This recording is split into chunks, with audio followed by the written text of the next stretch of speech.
Hi everyone, welcome to Achievers Academy. तो शुरू करते हैं क्वेश्चंस। इंटेक्स्ट क्वेश्चन पेज 107 से।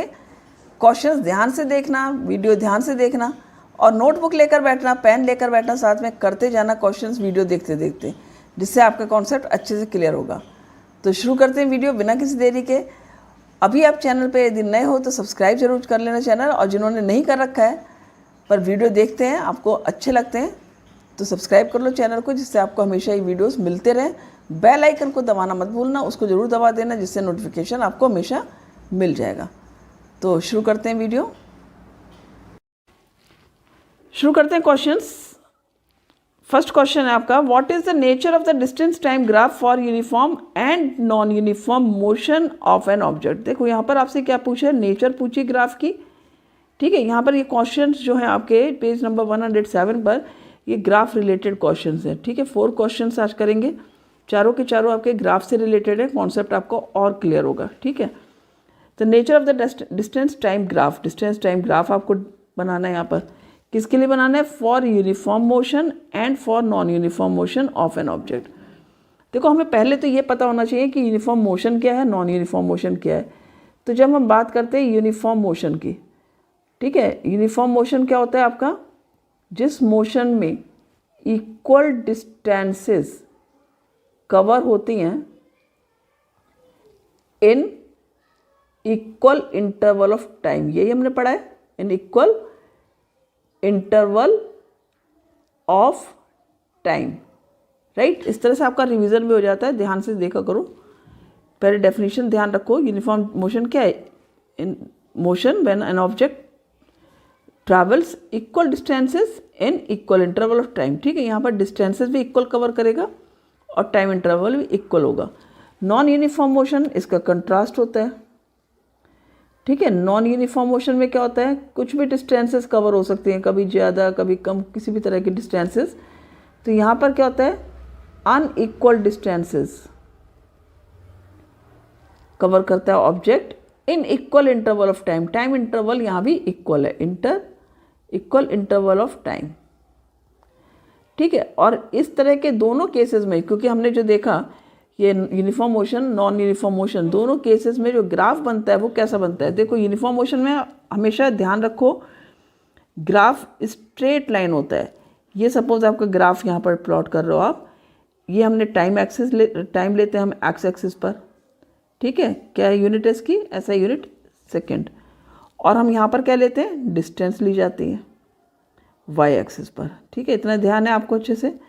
और इसका जो आपका होता है वो क्या होता है? आपका मीटर। डिस्टेंस की जो यूनिट होती है वो क्या होती है? मीटर। यहाँ पर क्या लिखोगे आप? मीटर। क्लियर? और यहाँ पर सपोज हमने ओ लिख लिया पॉइंट, तो इक्वल टाइम इंटरवल लोगे और इक्वल इंटरवल में इक्वल डिस्टेंसेस कवर होंगी। ठीक, तो यहाँ पर जो ग्राफ आता है वो हमेशा आपका इस तरह से स्ट्रेट लाइन ग्राफ आता है। ठीक है, ये थोड़ा पॉइंट से हट गया, हिल गया था, दोबारा कर देते हैं इसको, फिर हिल गया। ठीक है, तो इस तरह का ये ग्राफ आता है। ये समझ लो हमने पॉइंट लगा लिया, यहाँ पर ए लिख दिया। तो ये कौन सा ग्राफ हो गया आपका? For uniform motion. ये ग्राफ किसका है आपका? For uniform motion. तो इसी तरह का ग्राफ आएगा जब भी यूनिफॉर्म मोशन होगा, क्योंकि देखो यहाँ पर डिस्टेंसेस भी इक्वल कवर हो रही हैं और जो आपका टाइम इंटरवल है वो भी इक्वल है।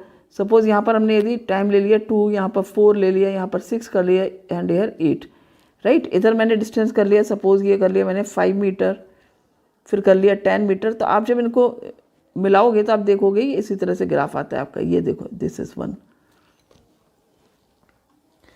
फिर आप 4 सेकेंड में देखो कितना किया उसने कवर, ये 4 सेकेंड है, 10 मीटर।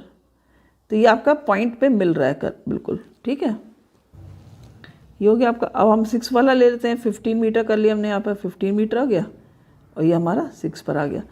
तो ये हमारी जो है वो टाइम एकदम से एग्जैक्ट, जो इक्वल इंटरवल ऑफ टाइम लेते हैं हम और इक्वल डिस्टेंसेस कवर हो रही हैं, तो हमारा जो ग्राफ आता है वो स्ट्रेट लाइन आता है। जबकि जो नॉन यूनिफॉर्म मोशन होता है उसका जब हम ग्राफ प्लॉट करते हैं, ठीक है, तो वो हमेशा ध्यान रखो वो एक कर्व ग्राफ आएगा। ठीक है, ये आपका टाइम हो गया सेकेंड में और ये यहाँ पर डिस्टेंस हो गई। ठीक है, ये मीटर में हो गई।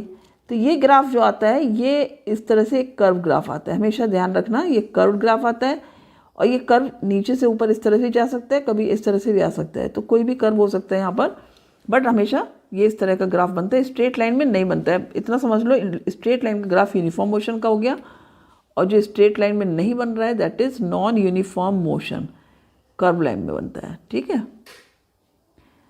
आगे समझ में? तो इस तरह से हमेशा ध्यान से आंसर करना है। Clear? Good. Question number 2, what can you say about the motion of an object whose distance time graph is a straight line parallel to time axis. ठीक है, स्ट्रेट लाइन है, तो आपको बताना है उस ऑब्जेक्ट का मोशन कि किस तरह का मोशन है। तो सिंपल है क्वेश्चन, बहुत सिंपली हमने एक ग्राफ ड्रॉ करना है सबसे पहले, और ग्राफ में हमें क्या लेना है, एक पैरेलल लाइन लेनी है जो कि टाइम एक्सिस के पैरेलल है। ये हमारा टाइम एक्सिस है, एक्स एक्सिस पर सेकंड में यूनिट हो गई इसकी टाइम की।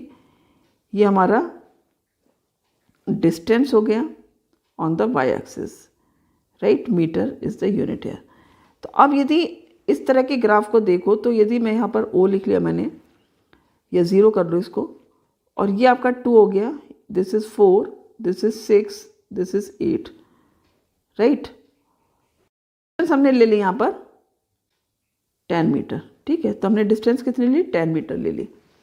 अब यदि देखोगे आप, तो 2 सेकेंड जब टाइम पास हुआ तब भी डिस्टेंस 10 मीटर है, 4 सेकेंड पर भी डिस्टेंस 10 मीटर है, 6 सेकेंड में भी distance is 10 metre only, 8 second में भी डिस्टेंस इज 10 मीटर। तो इससे क्या पता लगता है कि ऑब्जेक्ट मूव ही नहीं कर रहा है। ठीक है, it means, so when the distance time graph is a straight line parallel to time axis, it shows that object is at rest. Clear? तो जब भी इस तरह की सिचुएशन होगी डिस्टेंस टाइम ग्राफ में, आपको पैरेलल लाइन आती है, इसका मतलब क्या है कि मोशन नहीं हो रहा है, ऑब्जेक्ट रेस्ट पोजीशन में है। क्लियर हो गया? Very good. तो ग्राफ ड्रॉ कर लेते हैं। यहाँ पर सिंपल क्वेश्चन है बहुत ही, एग्जैक्टली पहले जैसे ही आपको ग्राफ ड्रॉ करना है। वहाँ डिस्टेंस टाइम था, यहाँ पर स्पीड टाइम है। यहाँ पर time axis again on the X axis ली हमने, सेकंड इज द यूनिट, और यहाँ पर स्पीड ली है ऑन वाई एक्सिस। ठीक है, और स्पीड की यूनिट क्या होती है आपकी, मीटर पर सेकेंड। यहाँ पर ये straight line parallel to time axis ले ली। ठीक, यहाँ मैंने ओ लिख दिया सपोज। अब यहाँ पर यदि आप देखोगे, सपोज मैंने ये स्पीड डाल दी है 10 मीटर पर सेकेंड, और ये टाइम लिया मैंने, this is 2, again 4, then 6 and then 8। अब यहाँ पर आप देखोगे 2 पर भी स्पीड 10 मीटर है, 4 जब 4 सेकेंड टाइम हुआ देन अगेन 10 मीटर पर सेकेंड स्पीड है, जब 6 सेकेंड हुए देन अगेन 10 मीटर पर सेकेंड स्पीड है, 8 सेकेंड हुआ देन अगेन 10 मीटर पर सेकेंड स्पीड है। मीन्स स्पीड क्या आपकी कांस्टेंट है। ठीक है, मीन्स ऑब्जेक्ट, क्या लिखोगे यहाँ पर, ऑब्जेक्ट इज मूविंग यूनिफॉर्मली कह सकते हो आप, और कह सकते हो विद अ कांस्टेंट स्पीड। ठीक है, एक कांस्टेंट स्पीड पर चल, राइट। तो आप क्या लिखोगे, ऑब्जेक्ट इज मूविंग यूनिफॉर्मली और एट अ कांस्टेंट स्पीड कर देना यहाँ पर। ठीक है, क्लियर हुआ? क्लियर हो गया, समझ में आ गया? क्वेश्चन 4 पूछा है आपसे, what is the quantity which is measured by the area occupied below the velocity time graph. Means जो वेलोसिटी टाइम ग्राफ के नीचे का एरिया होता है वो बेसिकली हमें किस क्वांटिटी के बारे में बताता है, उससे हम क्या मेज़र करते हैं। तो याद होगा आपको, आपने कुछ इस तरह से एक ग्राफ बनाया था। ठीक है, और उस एरिया से आप क्या निकालते हो, डिस्टेंस मेज़र करते हो। ठीक है, ये मेरा हो गया टाइम एक्सिस, राइट, और इधर हमारा क्या है, वेलोसिटी। वेलोसिटी टाइम ग्राफ है तो हमने क्या लिया इधर, वेलोसिटी मीटर पर सेकंड में लेंगे। क्लियर? अब यहाँ पर सपोज हमने इस तरह से करके इसको बनाया है, ये इसका ए से स्टार्ट किया ऑब्जेक्ट ने, बी तक पहुँचा है, तो हमें इसका ए और बी के जो नीचे का एरिया है इसको हम ज्वाइन कर लेते हैं सीधे सीधे स्ट्रेट लाइन में, इसको हमें निकालना है। तो ये जो कंप्लीट कवर्ड एरिया है इसको निकालना है, राइट। तो इसको हम निकालते हैं, उससे हमको पता लगता है डिस्टेंस। ध्यान आ रहा है आपको? तो यहाँ पर आपको ध्यान होगा, आपने यहाँ पर सी लिख देना है, यहाँ पर डी लिख देना सपोज, और यहाँ पर एक लाइन यदि आप खींच लोगे तो ये एक रेक्टेंगल बन जाता है। तो ये एरिया निकालने के लिए आप देखोगे ये एरिया हो गया शेडेड पार्ट और ये कंप्लीट एक रेक्टेंगल है यहाँ पर, और ये ए बी सी क्या हो गया, ट्रायंगल हो गया, ए बी ई से ट्रायंगल और ए ई डी सी आपका रेक्टेंगल हो गया। तो हमें पता है एरिया ऑफ रेक्टेंगल क्या होता है आपका, उसका फॉर्मूला लगा लेते हैं यहाँ पर, लेंथ इंटू ब्रेथ से। ठीक है, लेंथ क्या हो जाएगा आपका सी डी, टाइम हो जाएगा T1 T2 हो जाएगा, T2 माइनस T1 हो जाएगा, उससे हमारा लेंथ आ जाएगी। ब्रेथ कैसे आ जाएगी, जो इनिशियल वेलोसिटी है ये हमारी इनिशियल वेलोसिटी है, ये आपकी इनिशियल वेलोसिटी है, यू लिख लेते हैं यहाँ पर। ठीक है, this is you initial velocity. तो इनिशियल वेलोसिटी से आप जो टाइम का डिफरेंस है उसको मल्टीप्लाई करोगे, इसका एरिया आ जाएगा, प्लस आप कर दोगे एरिया ऑफ ट्रायंगल, दोनों को आप ऐड कर दोगे। ट्रायंगल, ट्रायंगल क्या है आपका, ट्रायंगल है आपका A B E, right. Rectangle क्या था आपका, रेक्टेंगल था आपका ए ई डी सी, राइट। तो ये हो गया आपका half into base into height. अब यहाँ पर बेस वही आ गया आपका, टाइम से ले लोगे T2 माइनस T1, यहाँ पर यदि आपने टाइम को कर दिया T2, ठीक है, ये वैल्यू T2 है, ये T1 है सपोज, तो T2 माइनस T1 से आपका बेस आ जाएगा और हाइट आपकी ये आ जाएगी बी निकालने के लिए आप क्या करते हो, ये फाइनल वेलोसिटी आपकी बी डी। ठीक है, तो बी डी में से आपने इनिशियल वेलोसिटी को माइनस कर देना है, उससे आपका बी ई की वैल्यू आ जाती है। तो इस तरह से आपको निकालना होता है। तो ये ध्यान रखना है आपको कि जो डिस्टेंस निकालते हैं वो हम एरिया अंडर द ग्राफ निकालते हैं, जो एरिया ऑक्यूपाइड है below the velocity time graph. तो आप लिखोगे कि by area occupied below the velocity time graph measures, या लिख लो we measure distance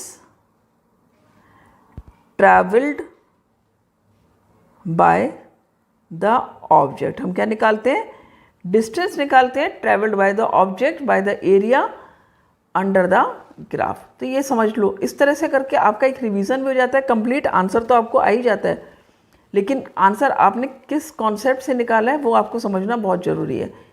clear, very good. So I hope आपको बहुत अच्छा लगा होगा ये सेशन, अच्छे से आपने समझा होगा।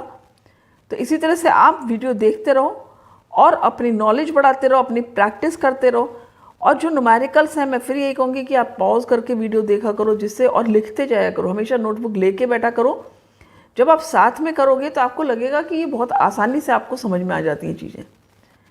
मिलते हैं नेक्स्ट वीडियो में। Thank you for watching.